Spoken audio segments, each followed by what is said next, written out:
If you earned $1 per second, then to make $1 million would take you about 11.5 days. But to make $1 billion would take you over 31.5 years. You see, it's easy to think of wealth in terms of rich or poor. But broadly speaking, there are arguably 5 different levels of rich. And at each level, things change very drastically. The difference between what a millionaire can do and a billionaire can do is simply staggering. In this video, we'll be exploring what life is like at each of these different wealth levels and delving into how the ultra-rich spend their money, including some of the most bizarre and extravagant purchases you've ever heard of. But as you're watching, you'll realize that one of the biggest changes that happens at each of these wealth levels is perspective. Because prices feel relative to how much you earn. So if you compare someone who's earning $40,000 a year with someone earning $400 million a year, it's 10,000 times more, which means a Lambo that costs $300,000 to them is the equivalent of spending $30. A $10 million piece of art feels like $1,000. A $50 million home in the Hamptons feels more like $5,000. So, whilst to us, each of those purchases would feel so major, to a billionaire, it's not even something they'd really need to think about. And of course, when you're that wealthy, it's not just items and experiences that you can buy. But we'll get to that. Let's instead start off with the first level of rich, the top 1%. Even though this phrase is synonymous with being extremely rich, if your income is over about $200,000 a year, you would technically be part of the top 1% of worldwide earners. And so, being in the top 1% may not make you feel quite as rich as you would think. Because sure, you can typically afford a nice house and car, but with those things comes higher costs. And so you probably don't feel very financially secure, and you're likely still working a full-time job. Which is why beyond this level, wealth starts to be measured in net worth rather than income. Because the more wealth you have, the more assets you have, and you're probably not making your money from a normal salary. So the next level of rich is a net worth of $10 million to $30 million. At this level, your needs are met. You can live very comfortably. You have a really nice house, you often fly first class internationally. If it's a special occasion, you might book a $2,000 suite. You can afford any healthcare you need, and in fact, no emergency financial situation can destroy your life. And yet, you're still not rich in the way that money doesn't matter. You still have to be sensible and careful when it comes to big decisions. And in the banking world, you're still not classified as having an ultra high net worth. Which brings us to our next level, a net worth of $30 million to $100 million. At this point, you start playing in the big leagues, and most likely, you run or have a controlling interest in a very large company. You always stay at 5-star hotels, and you have multiple residences all around the world that you can stay in as well. You take holidays during prime time, for example, going to Monaco for the Grand Prix, or Cannes for the film festival. And you won't bat an eyelid when the place you're staying at costs $10,000 to $20,000 per night. You have personal assistants and are starting to have people that others have to talk to get to you. You can buy pretty much anything that normal people think of as stuff rich people buy. Like you can buy any cars you want, the fanciest jewelry, and so on. Instead of flying first class, you'd fly private. Although, having said that, you'd typically charter a flight or own a private jet fractionally through a service like NetJets, instead of buying it outright and having to maintain it. But still, at this level, another big change that happens is your social circle. You probably start socializing with congressmen, senators, and community leaders. You're likely very well respected within some very high-class circles. Interestingly though, since you're likely surrounded by other ultra-wealthy people, you may start to feel you don't have enough. Sure, you may have just bought a new Ferrari, but your friend has a limited edition version where only 5 were ever made. And sure, you had dinner with a local governor, but your billionaire friend just had dinner with the president. Even at this level, people are still looking above them, which brings us to our next level of wealth, $100 million to $1 billion net worth. To be at this level, you likely have ownership or control of a business that most of the public have heard of, even if they haven't heard of you directly. At this point, you can likely socialize with movie stars, rock stars, and the corporate elites. You can go pretty much anywhere you want and always in style. You have multiple residences with staff all over the world, with elite cars at every residence. If it's your thing, you might have a private island, and of course, a private yacht to get you there. Almost any experience you can dream up, you can have. Want to play tennis with your favorite star? Call his people. For a donation of $100,000 or more to his charity, you can probably play a match with him. Want your favorite band to come and play at your private party? Well, for the right price, they probably will. What about if you love art? Your people could arrange for the curator of the Louvre to show you around and show you some masterpieces they haven't exhibited in years. If you can dream an experience up, you can likely have it. Donations and fees can get you to anyone. And once you have many hundreds of millions of dollars, it's the same when it comes to buying things. You may hire people specifically to find you the most extravagant versions of items you can think of. For example, the Australian company Toilet Paper Man produces 22 karat gold toilet paper for a cost of over 1.3 million. And if you are going to quite literally flush money down the toilet, why not get a gold toilet or an entire gold bathroom to go with it? In fact, if you're ultra wealthy, you can literally have gold everything.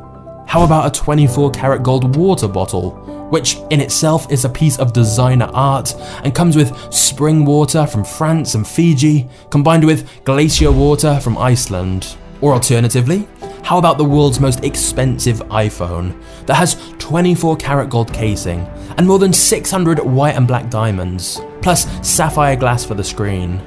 This obviously isn't available to the general public. To buy one, you're gonna need over $15 million. But this is the key. At this level, it's not just about buying the fanciest, most luxurious items, it's about getting the rarest and most exclusive things you possibly can. For example, you could get a limited edition pen that costs $160,000, has 4,810 diamonds inside, and only 8 are made each year.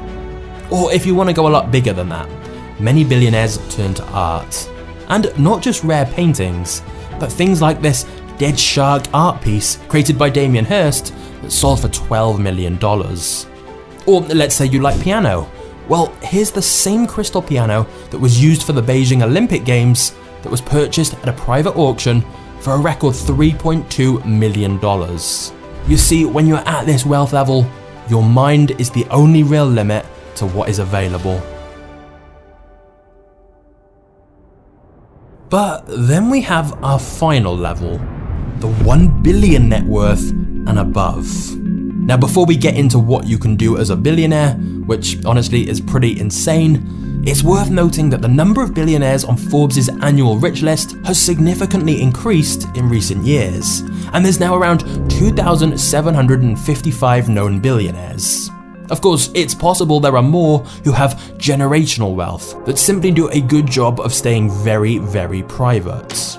But either way, Forbes have estimated these 2,755 billionaires are worth a combined $13.1 trillion, and therefore have more wealth between them than the poorest 5 billion people on Earth combined. These statistics are overwhelming. But let's actually visualize it to put things in perspective. This rice example really highlights that even within this billionaire category, the difference between 1 billion and the kind of wealth Jeff Bezos or Elon Musk have is insanely vast. I'm also a big fan of James Jani's YouTube channel, and he did a great job of visualizing the difference between these large sums of money in a different way. So after seeing these examples, we've now got a better idea of the scale of $1 billion. So now let's look at what you can actually do with it. Because essentially, you can buy anything. And I do mean anything. We're no longer talking about luxurious items and experiences. Firstly, you can buy access. You can ask your staff to contact almost anyone on the planet and get a call back. It's amazing the level of access and respect $1 billion can get you. where within an hour, you could ask your people to get in touch with someone and they'd be able to do it. And I'm not just talking about contacting celebrities. It works the same with powerful people within politics as well, especially because the billionaire may well be a donor to their political party. And so, if you're a billionaire, you may occasionally meet with the heads of states and have conversations with them. Which brings us to the second thing $1 billion can buy: influence. As a billionaire, you have many ways to shape public policy and the public debate. And this isn't always done in some kind of evil way, like lobbying for lower taxes for rich people. Although, obviously that does happen. But the simple fact is, because of your wealth and connections, you can absolutely influence big changes in the world. And not just on a political level, because another thing you can buy is impact through philanthropy and charity. Your money can literally change countless lives. The question is, how do you distribute it? Clean water for villages? Fund new hospitals? Try to save a dying species of animal? With money, you can impact almost anything of your choice. But one of the biggest differences with billionaires that is often overlooked is the ability to essentially buy time.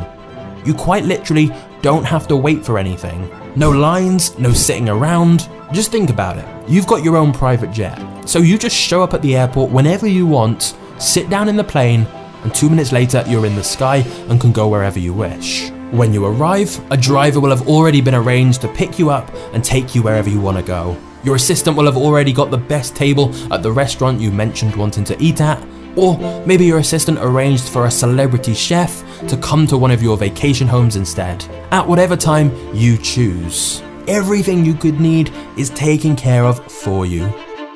However, believe it or not, there are some downsides to being this ultra wealthy. Firstly, it's nearly impossible to have normal emotional relationships at this level. It can become increasingly difficult to have friends and family that love you for who you are. They exist, but it's pretty hard to know which ones they are. Because your world is likely filled with yes men and people looking to take advantage at every opportunity. Your trust and connections with people are undoubtedly considerably weakened. Dating also becomes an odd experience. On the one hand, some of the world's most beautiful and intelligent women are all around you at parties and events. But again, finding someone you have a genuine emotional connection with is a different story. Especially because your time is so valuable that you're always busy and unable to invest in making deep connections with new people. And even if you do find someone, the relationship balance is skewed in a strange way when you have essentially unlimited money. Because no matter whether you pay for everything or whether your partner makes their own money, either way, something about the dynamic feels off. And finally, and most crucially of all, no level of money can give you truly everything. Because death is the great equalizer, and losing loved ones, and losing your own health, and facing your own mortality are problems that no amount of money can solve. The Reddit poster who inspired this video, and deserves full credit, talks about how he met Sylvester Stallone at a party, who had obviously had a very successful career. He said he was such a great guy, had huge levels of wealth and luxury, a smart and beautiful wife, and yet he also had a special needs son who died young. In his words, nobody has it all. Nobody. In fact, if you are watching this video and feeling poor, I think it's worth rethinking. Because in this video, we've looked at several levels of wealth. But the fact you are watching this means you are nowhere close to the bottom of the total wealth pyramid. It's easy to look up and feel frustrated that some people have so much more than us. But just look down the wealth pyramid for a moment. If you have internet access to watch this, plus some food in the fridge, clothes on your back, a roof over your head, and a place to sleep, then you are richer than 75% of the world. In fact, even if you have $1 to your name right now, you are still richer than the majority of the world who are either in debt or have absolutely nothing. What this video really highlights is that rich versus poor is so arbitrary. It's not two groups, there are many, many different levels. And compared to most of the world, you might well be a lot richer than you think. If you enjoyed this video, please make sure you subscribe and turn on notifications for future mini documentaries that are on the way. Thank you for watching to the end, you are a legend, and I'll see you next time. Cheers.